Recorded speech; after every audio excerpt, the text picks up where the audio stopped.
رسول کردگار دونوں عالم کے مالک و مختار نے مومن ہونے کا معیار یہی رکھا ہے کہ دنیا کی ہر چیز پر آپ کی محبت غالب ہو۔ چنانچہ آپ ارشاد فرماتے ہیں لا یؤمن احدکم حتی اکون احب الیہ من والدہ وولدہ والناس اجمعین، تم میں سے کوئی مومن نہیں ہوگا جب تک میں اس کے ماں باپ اور اس کی اولاد اور تمام لوگوں سے زیادہ محبوب نہ ہو جاؤں۔ یعنی تم میں سے کوئی بھی اس وقت تک ایماندار نہیں ہو سکتا جب تک اس کے دل میں میری محبت، اس کے ماں باپ، اس کے بھائی بہن، اس کی اولاد، اس کے رشتہ دار، یہاں تک کہ ساری کائنات سے زیادہ نہ ہو۔ اسی لیے تو عبدالحفیظ جلندھری اس کا نقشہ یوں کھینچتے ہیں کہ محمد کی محبت دین حق کی شرط اول ہے، اسی میں ہو اگر خامی تو سب کچھ نامکمل ہے۔ اور محمد کی غلامی ہے سند آزاد ہونے کی،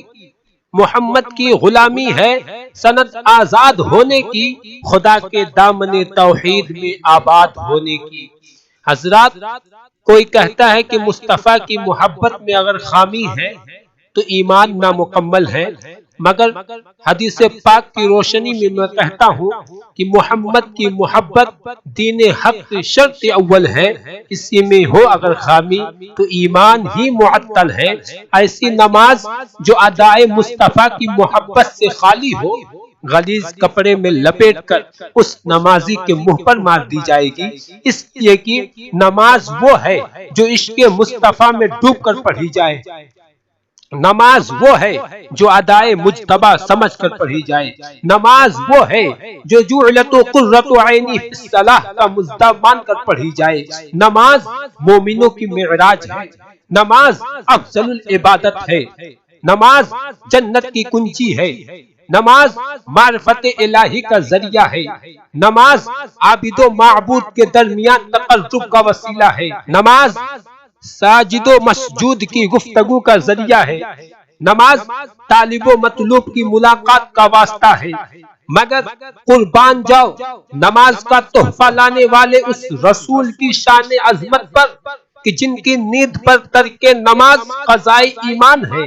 جی ہاں، یہ امر تو نقصہ سے ثابت ہے کہ اگر عین حالت نماز میں مدنی سرکار کا بلاوا آ جائے تو فوراً نماز توڑ دو اور بارگاہ رسالت میں حاضر ہو جاؤ۔ حضرات، معلوم ہوا کہ سجدے کی لذت اگرچہ زبردست اہمیت کے حامل ہے، مگر دیدار مصطفیٰ کا درجہ اس سے بھی کہیں بلند و بالا ہے۔ اس لیے تو اہل سنت والجماعت کا متفقہ فتویٰ ہے کہ اطاعت مصطفیٰ ہی حقیقت میں اطاعت خدا ہے۔ قرآن کریم میں خود رب کریم کا ارشاد گرامی ہے من یطیع الرسول فقد اطاع اللہ، خود خداوند قدوس نے اپنے محبوب سے اپنی محبت کا معیار قائم فرمایا۔ اے لوگو، اگر تم مجھ سے محبت کرنا چاہتے ہو تو میرے محبوب کی اطاعت کرو، اگر تم مجھے خوش کرنا چاہتے ہو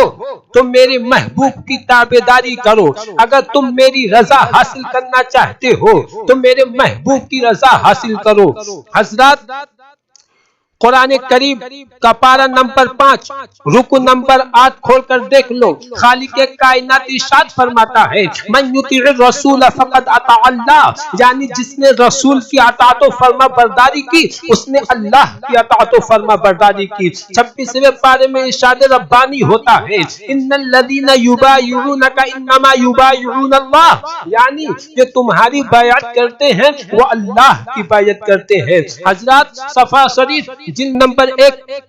صفحہ نمبر 12 پر موجود ہے جعلت ذکرک من ذکری فمن ذکرک ذکرنی، یعنی اے محبوب میں نے تیرے ذکر کو اپنا ذکر بنایا تو جس نے تیرا ذکر کیا اس نے میرا ذکر کیا۔ حضرات محترم، ان آیات اور احادیث کی روشنی میں مبنی طور پر ثابت ہوتا ہے کہ مکی سرکار مدنی تاجدار دونوں عالم کے مالک و مختار کی محبت جزو ایمان نہیں بلکہ اصل ایمان اور جان ایمان ہے۔ اس لیے تو امام عشق و محبت محبت سیدنا اعلی حضرت ارشاد فرماتے ہیں اللہ کی سرتا بقدم شان ہے یہ، انسان نہیں انسان وہ انسان ہے یہ۔ قرآن تو ایمان بتاتا ہے انہیں، ایمان یہ کہتا ہے تیری جان ہے یہ۔ میرے رسول کی شان وہ شان ہے کہ میرے رسول کے نقش قدم پہ جو چلا اس کے درجات بلند ہو گئے، میرے رسول کے دروازے پہ جو بھی آیا اس کے کمالات بلند ہو گئے، میرے رسول کے آستانے پہ جو بھی آیا اس کے مراتب بلند ہو گئے۔ میرے رسول کا آستانہ وہ آستانہ عالیہ ہے کہ وہ اما السائل فلا تنہر، جہاں ہر سائل کی جھولی بھر دی جاتی ہے، ولو انہم اذ ظلموا انفسہم جاؤکا، جہاں ہر گنہگار کی بخشش ہو جاتی ہے، یا محمد ارفع رسک اشفا تشفع، جہاں ہر خطا کار امتی کی شفاعت ہو جاتی ہے، واللہ معطی وانا قاسم، جہاں ہر ایک کو نعمت میسر ہوتی ہے، وما ارسلناک الا رحمتا للعالمین، جہاں بیگانوں پر بھی رحمتوں کی بارش ہوتی ہے۔ قل ان کنتم تحبون اللہ فاتبعونی یحببکم اللہ، جہاں خدا تک پہنچنے کے لیے رسائی ہو جاتی ہے۔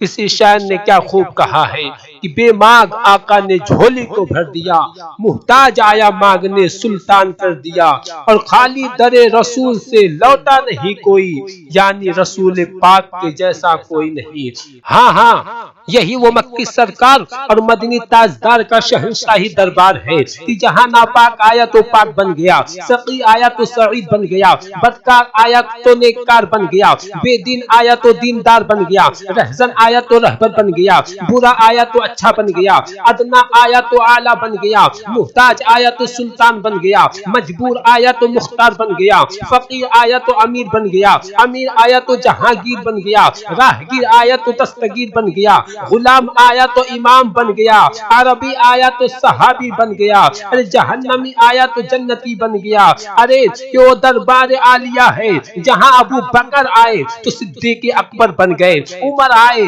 تو فاروق اعظم اور رہبر بن گئے، عثمان آئے تو داماد پیغمبر بن گئے، علی آئے تو شیر خدا اور حیدر کرار بن گئے، ارے ابو بکر آئے تو صداقت کے تاجدار بن گئے، عمر آئے تو عدالت کے تاجدار بن گئے، عثمان آئے تو سخاوت کے تاجدار بن گئے، علی آئے تو شجاعت کے تاجدار بن گئے۔ اس لیے تو امام اہل سنت مجدد دین و ملت اعلی حضرت امام احمد رضا خان فاضل بریلوی رضی اللہ تعالی عنہ ارشاد فرماتے ہیں کہ میرے کریم سے گر قطرہ کسی نے مانگا، میرے کریم سے گر قطرہ کسی نے مانگا، دریا بہا دیے ہیں دربے بہا دیے ہیں۔ حضرات، بخاری شریف صفحہ 911 میں ایک بہت ہی پیاری حدیث شریف موجود ہے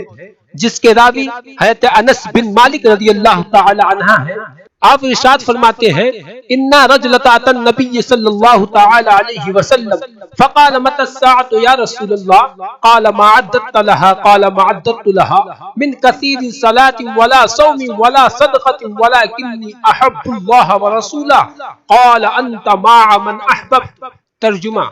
ایک شخص نے نبی کریم صلی اللہ تعالی علیہ وسلم کے پاس حاضر ہو کر عرض کرتا ہے یا رسول اللہ قیامت کب آئے گی؟ فرمایا تو نے قیامت کے لیے کیا سامان اکٹھا کیا ہے؟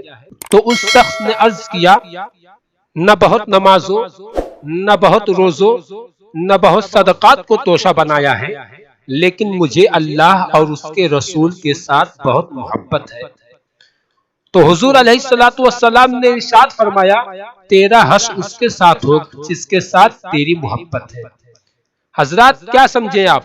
حضرت انس بن مالک رضی اللہ تعالی عنہ بیان فرماتے ہیں کہ ایک شخص بارگاہ رسالت میں حاضر ہو کر عرض کرتا ہے یا رسول اللہ قیامت کب آئے گی؟ تو رسول اعظم صلی اللہ تعالی علیہ وسلم مسکرا کر فرماتے ہیں کیا تم نے قیامت کی تیاری کر لی ہے؟ تو وہ شخص عرض کرتا ہے یا رسول اللہ میرے پاس نمازوں کا ذخیرہ نہیں ہے، میرے پاس روزوں کا انبار نہیں ہے، میرے پاس پاس نیکیوں کا ڈھیر نہیں ہے، میرے پاس صدقہ و خیرات کی دولت نہیں ہے، میرے پاس جانی و مالی عبادت نہیں ہے، میرے پاس حج کی سعادت نہیں ہے، میرے پاس قولی و فعلی ریاضت نہیں ہے، آقا میرے پاس آخرت کے لیے کچھ بھی نہیں ہے،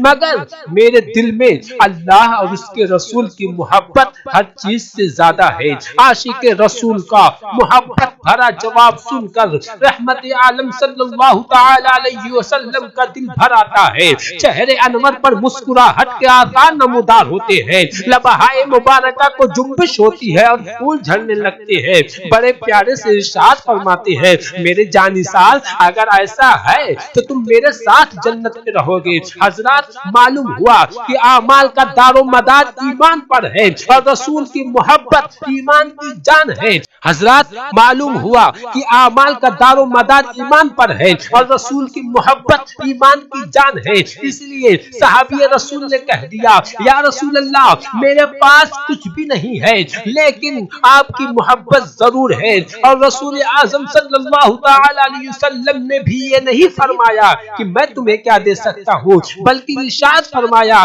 کہ تم میرے ساتھ جنت میں رہو گے۔ اس روایت سے پوری طور پر واضح ہو جاتا ہے کہ رسول کی محبت تمام نیک اعمال سے بہتر ہے، رسول کی محبت دنیا و ما فیہا سے بہتر ہے، رسول کی محبت کا بدلہ جنت ہے۔ اس لیے تو علامہ ڈاکٹر اقبال کہتے ہیں کہ کی محمد سے وفا تو نے تو ہم تیرے ہیں، کی محمد سے وفا تو نے تو ہم تیرے ہیں، یہ جہاں چیز ہے کیا